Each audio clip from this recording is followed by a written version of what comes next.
Gravity.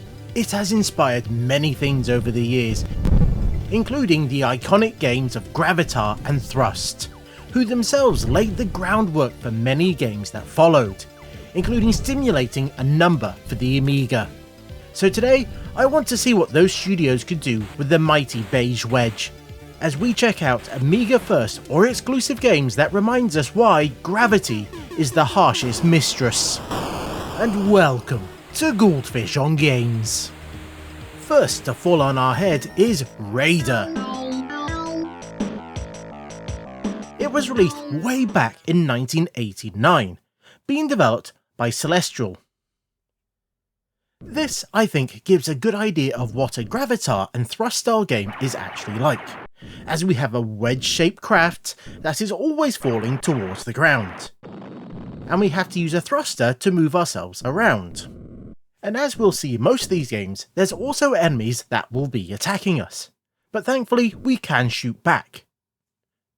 Now typically you'll have to go somewhere or grab something, but here it's very slightly different, as first we have to take out all the gun emplacements in a level.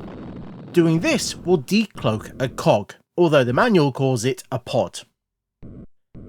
And it, along with its three counterparts on 3 other levels, are important parts of a power plant, and without them, it's going to explode!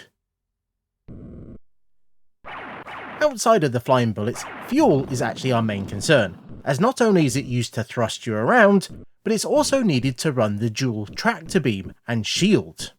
But thankfully there are these little capsules that you can collect that will refuel you, so you'll need to be on the lookout for those, and you'll have to be very careful as this game is pixel perfect, as in one tiny touch of the terrain and you will explode.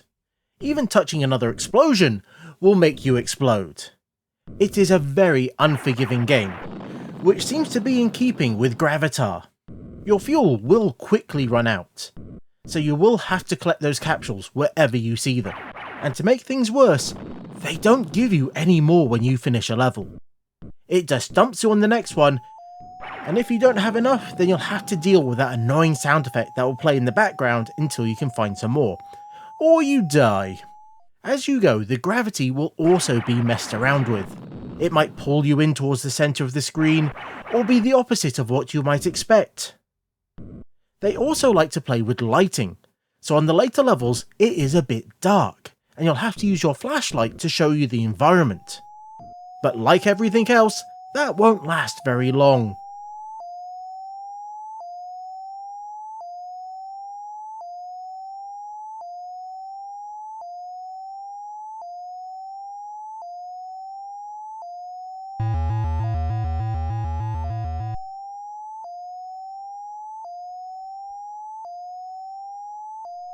For this video, we're just going to be looking at a small cross sample of the games that you could get.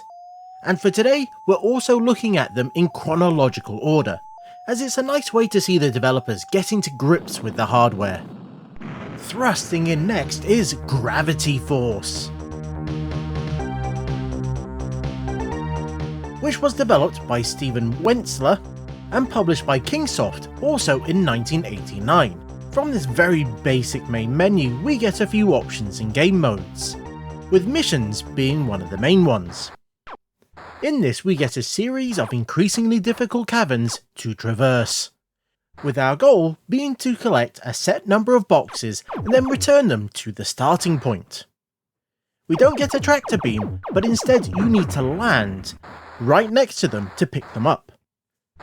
Landing is thankfully not too difficult, as long as your craft is level, you can land with a bit of force, but you will bounce around a bit, which can cause some issues. As you might expect, these aren't empty spaces. There are craft and turrets that will move around and shoot at you, and generally just try and make a real nuisance of themselves.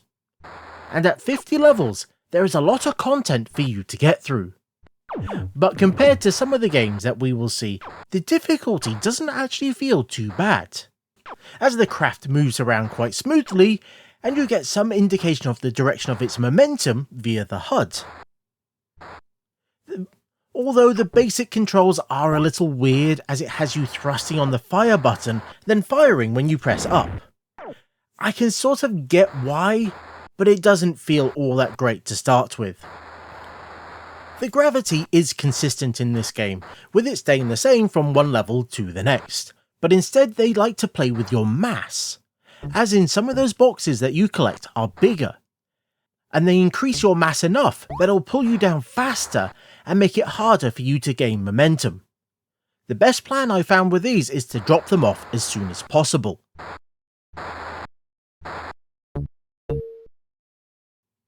The other modes includes a race that has a number of tracks for you to try and get the best times, as you have to pass through a series of gates across a number of laps. It's a fun use of the premise and actually worked really well, as you can get some nice slides going on as you try and use the gravity to your advantage, because you do still have to worry about your fuel. On top of the single player race, there's also a multiplayer race, where you can also shoot at the other players to try and slow them down. There's also a 2-player dogfight, which replaces the racing element with pure player versus player fun.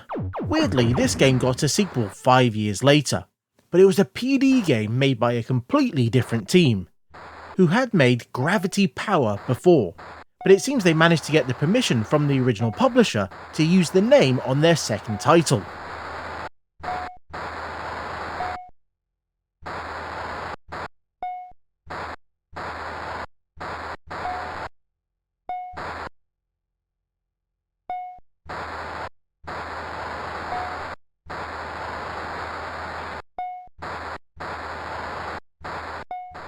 We jump a few years into the future for ZaraThrusta.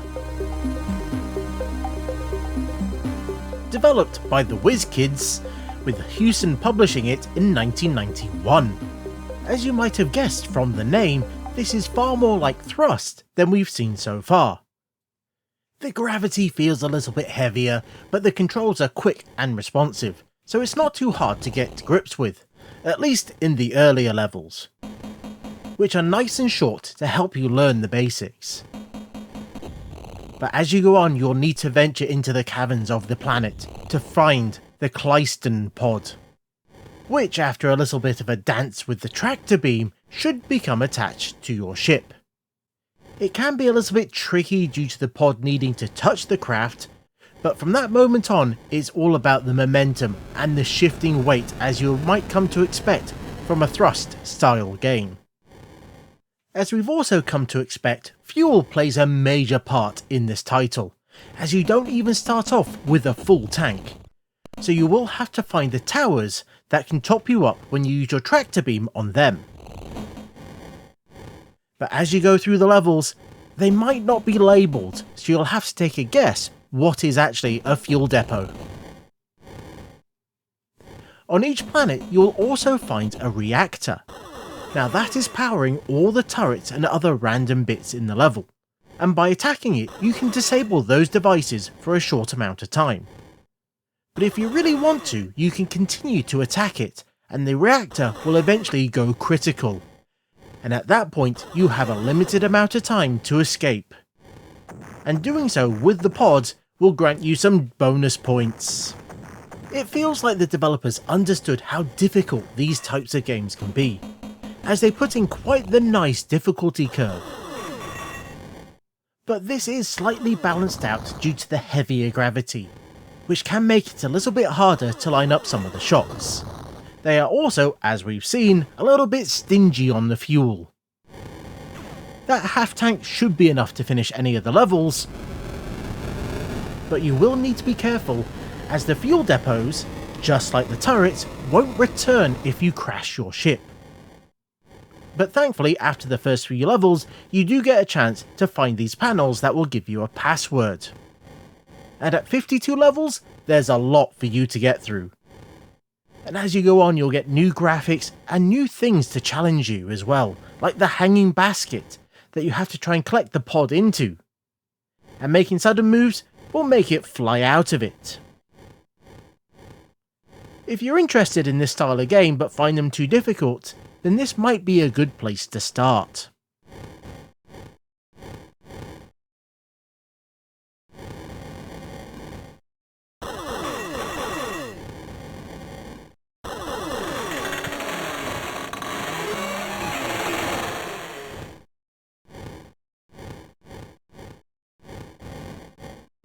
Next, we have the game that inspired this entire list, The Executioner.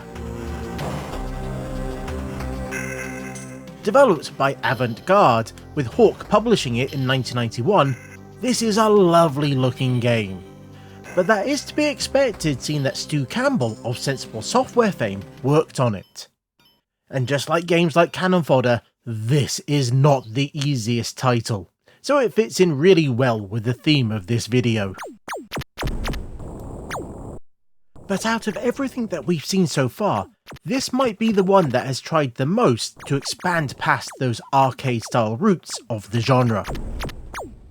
As there's an expansive galaxy for you to explore, where you'll have to spend fuel to travel between the different planets, and the different sectors. There's even a shop where you can buy upgrades and galactic fuel. But you'll still have to collect fuel pods when you're down on the planets, as you can't have just a single fuel source. The main goal of each of these planets is to fly around and find the people that are stranded. And then find the transmitter pod that will tell you how you can leave.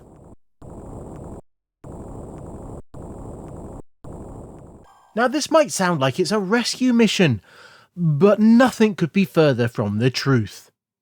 As in a, are we the baddies moment? The people that you've captured end up as slaves, and you'll have to torture them to get information, because these are actually rebels, and are working for a supposedly equally evil group. And you have to find the 4 parts of the key that will open up the enemy base. And only these people can tell you where they are. You will have to be very careful while trying to get that information out of them, as the main way of making money is to sell them on, and you can't do that if they're dead. It's all a little bit bleak if you ask me, but it is in keeping with the game's name. It might be why there's an option in the menu for entertainment, where you can go to Les's bar and listen to some music while watching the animations go by.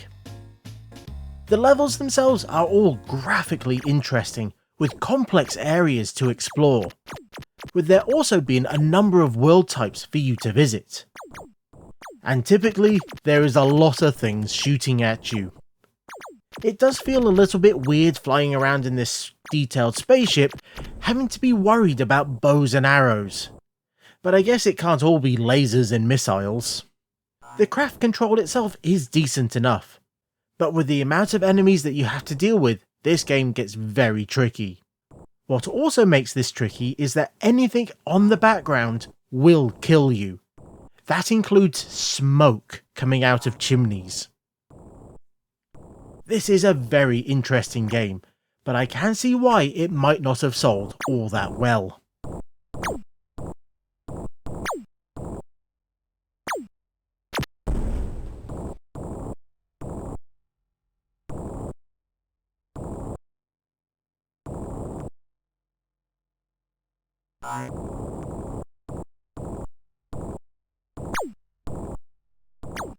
Possibly one of the more well-known examples on the Amiga was Fly Harder. Released in 1993, it was developed by Starbite, and was published by Buzz, who also released it on the CD32 a year later. This is another game that has an intro and a bunch of plot to why we're flying around a small craft in these caverns. But what makes this a little bit different is that in a bit of a hidden menu, you can set the gravity and the aggressiveness of the enemies. It's also one of the few that has an energy meter, so it's not a one-hit death situation. So you can graze a wall and it will hurt rather than you losing a life. Now stop me if you've heard this one before, but we need to navigate our ship around to try and find an orb. That when you get close enough to it, it will attach itself to your ship. But this is where things get slightly different, as the way it moves is more about the momentum that you impart into it, rather than it being directly attached to you. You also have a task, and that is to guide this orb bomb into the reactor. Do that and it will promptly fly up and explode. Now this is your real objective across the 8 levels that make up the game, which isn't many, particularly compared to some that we've looked at. But they do like to introduce new ideas and ramp up the difficulty immediately. As in just the second level we get these attractors that will pull our little craft towards them. You get laser walls that you'll have to disable by pressing a button. You'll also need to deal with the fact that those bombs, well, they will explode very easily. Touch anything even slightly and off they go. But if that happens, you'll have to go back to collect new ones and then try and bring them around again. But even with being able to change the gravity, this game is definitely not the easiest that you'll ever play. Out of all the ones that we've seen so far, I think this has by far the worst physics, as none of the settings for the gravity feels right, and it's just a pain to control. So it keeps up that great tradition of these types of games being really difficult, and I feel they might have pumped this one up even more to make up for the lack of content.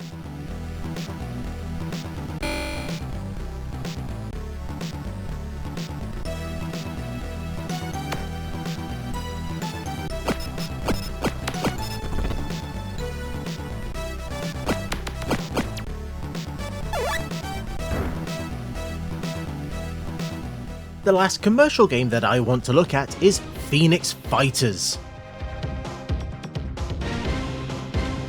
A late release with it coming out in 1999, with Bitwise developing it and Alive Mediasoft publishing it. This is the only game that came out on just CD, but it will run on any Amiga that has at least 1 MB of RAM, but it will take advantage of those more powerful machines.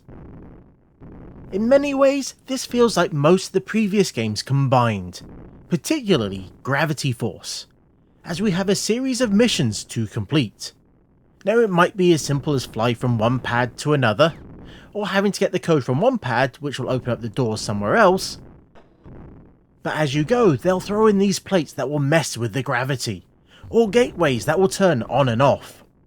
There are 10 levels here, and they get quite difficult after the first few. But thankfully, the game controls really nicely. The gravity never feels too much or too little. And you can clearly see they spent time playing all the other games to try and get this just right. It might not look as nice as some of the previous games, but they nailed the gameplay. As you also have a shield so you can take a few hits, and the HUD will move out of the way if you get a little too close to it. Now one thing you might not know unless you read the instructions is that while you're docked, you can hold down on the joystick and get into a shop, where you can then buy upgrades, health, even different ships. It took me a while to realise this was here, and I just thought the money that I was getting was just for points. But no, there's a whole upgrade system here hidden under the surface. Now on top of all this, there's also 2 forms of races. One where you'll have to head through the checkpoints, and the other where you'll need to touch or shoot at the gems in order. Both of them are timed, as well as having a number of different tracks for you to go on.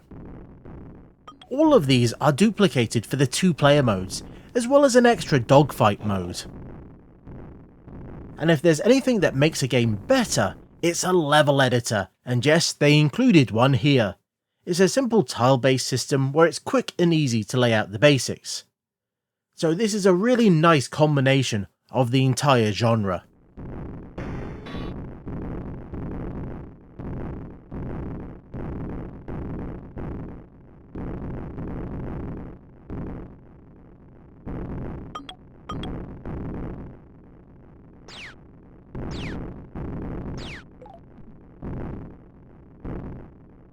These gravity-style games were well represented in the PD and shareware scene. Games like Rockets, a 1994 shareware game by The Farm. That's an AGA only title, and the only one that we've seen so far. This is sporting the pre-rendered look that was starting to become quite popular at the time, particularly among shareware games. And they decided to double down on the multiplayer gameplay, as that is all it has. But you have multiple levels and weapon systems for you to choose from. But as with most multiplayer games, this is not the easiest to show off on your own.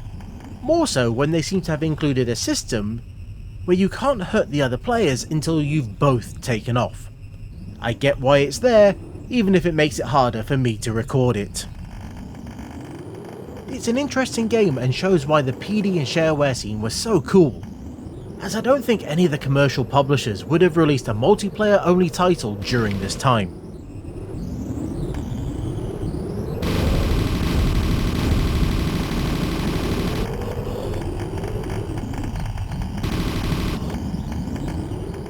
The newest game that we're going to look at is Gravity Beam, that came out in 2012 and was developed by Matthew Carr. This is the more classic thrust style gameplay, 3, 2, 1. as you have to head down into the caverns to find a box. You then have to attach the gravity beam to it and carry it out to the destination platform. I do find the physics to be a little too loose, as even the tiniest amount of thrust will send you flying, and the controls for attaching and detaching the beam are a little bit odd, as you have to hold down or up and then tap the fire button, and more often than not it seemed to send me flying than what it was meant to do, which was attaching me to the box. It's a simple if effective looking game, and what makes all this better is that they released the source code for the tools and all its documentation online. So if you want to mess around and make your own levels, you can do. And this is all available on their website, so you can go check it out if you want.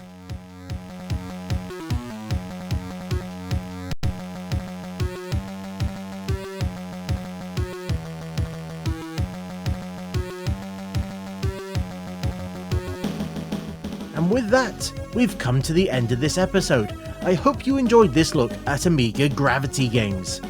Did I show your favourite, or are there more important ones that I missed? Or if you have anything else to say, let me know in the comments. And as always, if you enjoyed this, then there are a few buttons that let YouTube know. You know the ones I'm talking about. And until next time, I was the Goldfish, that was a bunch of weighty games, and this was Goldfish on Games. Thanks for watching, this was a fun video to make, and if this type of thing interests you, then you should find some links on the screen to similar videos that I've made previously, as I've been doing Amiga content for a good few years now, so hopefully you'll find something interesting to watch.